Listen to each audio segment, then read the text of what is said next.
आप दश महाविद्या का श्रवण कर रहे हैं। पांचवी महाविद्या भुवनेश्वरी। देवी भागवत में वर्णित मणिद्वीप की अधिष्ठात्री देवी हल्लेखा ह्री मंत्र की स्वरूपा शक्ति और सृष्टि क्रम में महालक्ष्मी स्वरूपा आदिशक्ति भगवती भुवनेश्वरी भगवान शिव के समस्त लीला विलास की सहचरी है।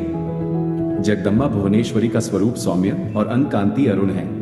भक्तों को अभय और समस्त सिद्धियां प्रदान करना इनका स्वाभाविक गुण है। दश महाविद्याओं में ये पांचवें स्थान पर परिगणित है। देवी पुराण के अनुसार मूल प्रकृति का दूसरा नाम ही भुवनेश्वरी है।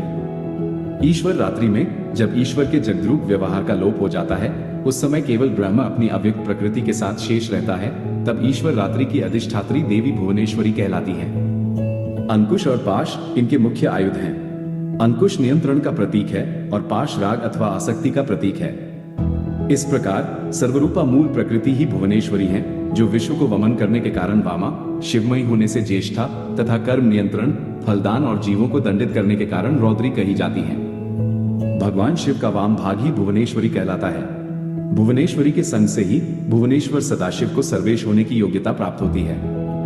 महानिर्वाण तंत्र के अनुसार संपूर्ण महाविद्याएं भगवती भुवनेश्वरी की सेवा में सदा संलग्न रहती हैं। 7 करोड़ महामंत्र इनकी सदा आराधना करते हैं। 10 महाविद्याएं ही 10 सोपान हैं। काली तत्व से निर्गत होकर कमला तत्व तक की 10 स्थितियां हैं, जिनसे अव्यक्त भुवनेश्वरी व्यक्त होकर ब्रह्मांड का रूप धारण कर सकती हैं तथा प्रलय में कमला से अर्थात व्यक्त जगत से क्रमशः लय होकर काली रूप में मूल प्रकृति बन जाती हैं। इसलिए इन्हें काल की जन्मदात्री भी कहा जाता है।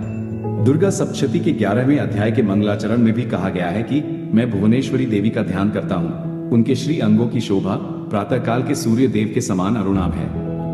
उनके मस्तक पर चंद्रमा का मुकुट है। 3 नेत्रों से युक्त देवी के मुख पर मुस्कान की छटा छाई रहती है। उनके हाथों में पाश अंकुश वरद एवं अभय मुद्रा शोभा पाते हैं। इस प्रकार बृहनील तंत्र की यह धारणा पुराणों के विवरणों से भी पुष्ट होती है कि प्रकारांतर से काली और भुवनेशी दोनों में अभेद है। अव्यक्त प्रकृति भुवनेश्वरी ही रक्तवर्णा काली है। देवी भागवत के अनुसार दुर्गम नामक दैत्य के अत्याचार से संतप्त होकर देवताओं और ब्राह्मणों ने हिमालय पर सर्वकारण स्वरूपा भगवती भुवनेश्वरी की ही आराधना की थी। उनकी आराधना से प्रसन्न होकर भगवती भुवनेश्वरी तत्काल प्रकट हो गई। वे अपने हाथों में बाण कमल पुष्प तथा शाक मूल लिए हुए थी। उन्होंने अपने नेत्रों से अश्रुजल की सहस्रों धाराएं प्रकट की। इस जल से भूमंडल के सभी प्राणी तृप्त हो गए।